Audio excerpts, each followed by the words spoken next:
네, 안녕하세요. 예.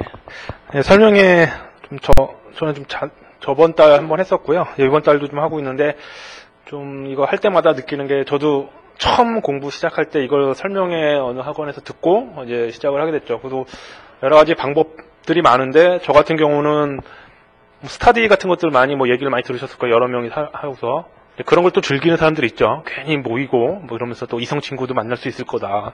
다 변리사, 남편이나 변리사, 이제 와이프가 생길 거다, 이런 걸 하는데, 저는 사람들 만나면 노는 스타일이라 저는 혼자 공부하는 스타일이었고요. 그래서 그냥 혼자 다 구했어요. 설명회 듣고, 저 혼자 결정을 하고, 시행착오도 잠깐씩은 있었고, 그래서 제가 짧게 1시간이나 1시간 조금 넘게 해가지고, 제 약간의 경험하고요. 그럼 현재 상황, 그리고 전혀 그냥 어떤 고시라고 하긴 좀 그렇고, 그냥 공부할 때 처음 듣는 용어들, 그 다음에, 진정생동차는 뭐고, 부진정생동차, 이런, 느낌은 와닿는데 잘 모르는 용어들, 그런 것들 좀 간단히 설명드리고요.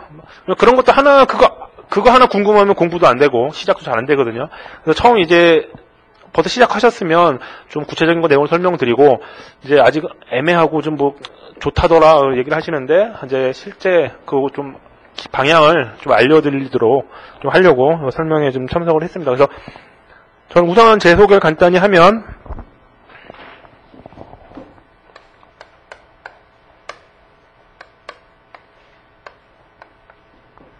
이제 이름은 윤형근이고요. 저는 45회, 그러니까 2008년도 시험에서 합격을 했고요. 그다음에 저는 선택 과목 있고 이런 것들은 아시죠? 근데 선택은 저는 디자인 보호법이었습니다. 그래서 대박을 노리거나 이런 회로 이론이나 이런 과목이 아니었고, 그냥 약간 그냥 전통적으로 하는 제가 그냥 일반적 점수를 따서 완전 법 과목에만 해서 하게 된 거죠. 그래서 디자인 보호법을 합격한 것도 사람들이 의아해하는 사람들도 많아요. 게다가 저는 이제 저 이력 같은 것들도 이렇게 나와 있는 거 보면 저는 이제 회사를 다니다가 이제 나와서 그것도 한 34살에 준비했죠. 한 6년 정도 다녔기 때문에 머리도 잘 안 돌아가고요. 그리고 또 제가 예전에 했던 업무가 영업이었습니다. 맨날 술 먹고 놀고 외국 회사였지만 다 똑같거든요. 한국 사람 상대하는 거면 맨날 술 먹고. 그러니까 반문화에 많이 익숙해 있던 사람이 공부를 다시 하려니 얼마나 힘들었겠습니까? 근데 이제 그래서 많이 좀 힘들은 부분도 있었고요. 좀 약간 절제를 많이 한 편이었어요. 다른 젊으신 분들보다는. 젊으신 분들은 당구도 치다가 좀 약간 영화도 보고 이러도 되겠지만, 저는 이제 그러기에는 머리가 안 돌아가니까. 그래서 중간에 또 말씀드리겠지만 그런 짓도 했어요. 너무 짜증이 나니까 기억력 증진 방법에 관한 책을 한 3권도 사고 아직도 있습니다. 지금도 봐요. 왜냐면 나중에 그러면 그 벽을 한번 느끼실 때가 있어요. 내가 이렇게 못 외웠나? 안 외워지나? 이러면서. 1차 때는 좀 괜찮아요. 눈 이렇게 객관식 문제라 그냥 눈에만 이렇게 익숙하면 딱 되고, OX 애매하고선 어디서 본 것 같으면 찍으면 되는데, 2차 때는 완전 논술입니다. 머리에 있는 걸 쏟아서 내야 돼요. 저 같은 변리사나 아니면 무슨 교수 출제위원, 채점위원을 설득을 시켜야 돼요. 난 이렇게 안다.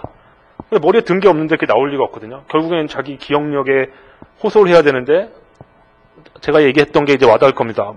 저한테 괜히 이제 제가 연락처도 알려드리겠지만, 이제 쓸데없는 건 안 물어보시고, 어떤 책 사셨어요? 기억력 증진. 이러지 마시고요. 근데 그럴 때가 있습니다, 그게.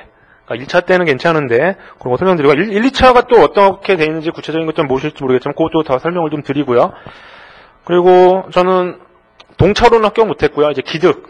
그러니까 시험이 이제 1년에 한 번씩 있죠. 1차 한 번, 2차 한 번인데, 1차 합격하시면 한 번, 기득이라고 해서 한 번 주죠. 한 번 더 시험 볼 수 있는 2차를. 그래서 2번째 됐습니다. 그래서 2번째 된 것도 잘했다고 그러는데, 어디가 내세우지는 못하죠. 동차로 붙지는 못했으니까. 근데 저도 제 동기 중에, 근데 동차는 대부분 젊은 사람들이 하는 것 같아요.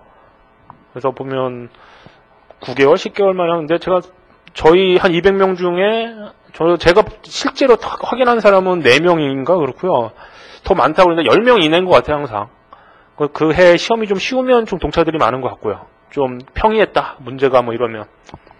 그래서 항상 동차로 합격하려고 노력을 해야지 기득이 되는데, 자꾸 내년에 기득이 있으니까 동차 때 공부 이러면 자꾸 점점 미뤄집니다. 그러다가 점점 기간이 길어지고요.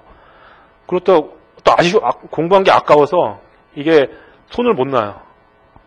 그러니까 제일 좋은 게 여긴 어떻게 보면 늪이거든요. 빨리 나오는 게 제일 좋습니다. 이거는 이왕 시작을 했으면. 그래서 아무튼 저는 이제 그런 식으로 한 2년 정도 했고요, 공부를.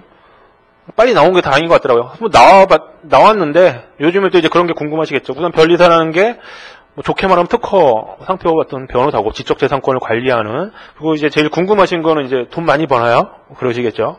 연봉 6억이라던데, 그거 다 어디다 쓰세요? 그러겠지만, 실제로는 그렇지 않겠죠. 실제로 솔직히 말씀드리면, 이게 이제 변리사별로 계산한 게 아니고, 이게 보통 변리사 한 명이 이렇게 사무소를 내는 경우가 좀 드물어요. 분야가 워낙 많다 보니까, 보통 3명, 5명, 이렇게. 그러니까 특허 법인이나 특허 사무소 기준으로 따지다 보니까 그렇거든요. 그러니까 허수가 좀 있죠.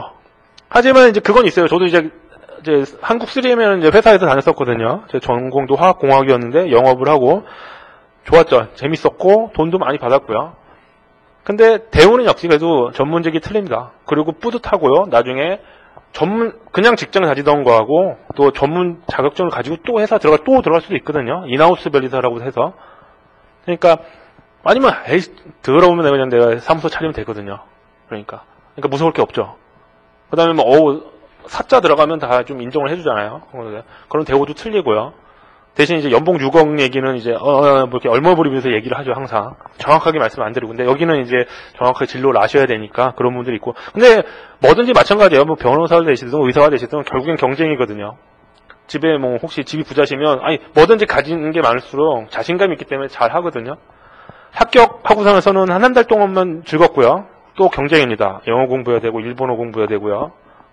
그리고 맨날 법 과목은 아시죠? 휘발성이 강해가지고 계속 공부해야 돼요. 그래서 제가 또 이제 강사를 하고 싶었던 이유 중에 하나가 업무 중에 하는 거는 항상 제한돼 있어요. 그러니까 자꾸 까먹고 그래서 저 가르치는 것도 재밌고 그다음에 제가 계속 잊지 않으려고 공부를 시작한 거거든요. 강사를 한 것도. 그러니까 합격하고 나서 이렇게 나중에 고민하시면 돼요. 진로라든지. 근데 뭐 나쁘지 않다는 거 하시는 것만큼. 그리고 혼자 사무소를 개설해도 돈이 안 들어요. 의사 되시면 이제 뭐 기기도 사야 되고 이런 거 최소 대출 받아서 하면 되지만 요즘도 대출도 좀 많이 약해졌거든요. 근데 변리사들은 뭐 인건비밖에 없어요. 안 되면 그냥 혼자 가족들 쓰면 되잖아요. 컴퓨터 좀 있으면 되고 전혀 필요 없습니다. 그러니까 해볼만 합니다, 그게. 그러니까 뭐 요즘에 진로 얘기도 많이 나오고 로스쿨 얘기도 나오는데 뭐 로스쿨도 고민하시는 건 괜찮은 것 같아요. 변리사 분들 중에 뭐 다시 가신 분들도 있긴 하거든요. 그런 것들은. 그거는 이제 자기만의 선택이겠죠. 그 부분에 대해서는. 어디든지 다 뭐라고 하죠? 다 레드오션이죠. 블루오션 마켓이 아니고 레드오션에서 다 하여튼 힘들어요. 그러니까 그냥 일반 직장인보다는 낫다는 걸 확실히 그런 것도 합격만 하면 그 다음엔 지위가 많이 올라가고 대우 틀리다는 거. 그러니까 이왕 하실 거면 빨리 결정하시고 공부 또 스케줄 잡고 하셔야 돼요. 그래서 내년은 벌써 2월 말일 테니까 얼마 안 남았거든요. 벌써. 거의 반년 정도인데 그게 과목이 만만치 않거든요. 그거 구체적으로 좀 설명을 좀 드리겠습니다. 그러니까 어떤 진로에 대해서는 좀 한번 정하시면 해볼만 하다는 거. 뭐 남자분들보다는 여자분들은 더 좋은 것 같아요. 그게 보면 여러 가지. 남자분들이 뭐 나쁜 건 아닌데 여자분들 같은 경우는 특히 제가 또 상표 쪽만 있어서 그런지 상표 쪽은 여자분들이 대부분이거든요. 그래서 저 귀합니다. 남자 상표 변리사들은. 그래서 그런 것들 좀 있고요. 그러니까 얼마든지 가면 또 여러 가지 분야들이 있기 때문에 뭐 전공이 뭐냐에 따라서도 많이 있지만 다 그만큼 다 필요해요. 수요가 있기 때문에 하니까 뭐 복수 전공을 하느냐 그런 건 또 다른 문제니까 우선 변리사 합격하고 나서 그걸 결정하시면 됩니다. 합격하기가 참 어렵습니다. 쉽지가 않거든요. 이거 해보시면 알 거예요. 1차도 잘 안 되시는 분들도 많은데 2차는 완전 판이하기 때문에 그런 거를 구체적으로 좀 설명을 드리겠습니다. 아무튼 변리사에 대한 진로 그런 것들 좀 다시 한번 알아보시고요. 자기가 결정해야 되죠. 옆에서 막 뭐라고 해도 본인이 결정하셔야 돼요. 뭐 여담이지만 저도 이제 회사를 나왔는데 처음부터 한 게 아니고요. 그러니까 2005년 제가 말에 회사를 나왔는데 좀 안 좋게 나왔어요. 일이 있어가지고. 그러니까 뭐 돈도 좀 받고 회사에서 그래서 나게 나왔는데 저희 아버님은 이제 법대 출신이신데 뭐 사법고시 이렇게 하시다가 안 되신 분이라 뭐 그런 거 있잖아요. 내 아들이 뭔가를 해주기를 법 쪽에서 일해주기를 뭐 이러면서 했는데 자꾸 이런 걸 권유하시는데 저는 너무 싫은 거예요. 제가 왜 공부를 또 해야 되냐. 지금 돈도 있겠다. 놀아야 되는데 그 당시에 여자친구도 있었고요. 지금 와이프가 보면 안 되는데 그 당시에도 그랬어요. 그러니까 관심도 없었다가 근데 지금 또 직장 구하기가 또 어렵더라고요. 경력직이더라도. 그래서 한 6개월 고민하고 말이 고민이고 놀았죠. 이제 겨울을 좀 거치면서 저도 스노보드 같은 거 좋아하니까 많이 사러 다니고 근데 돈이 점점 나가더라고요. 이제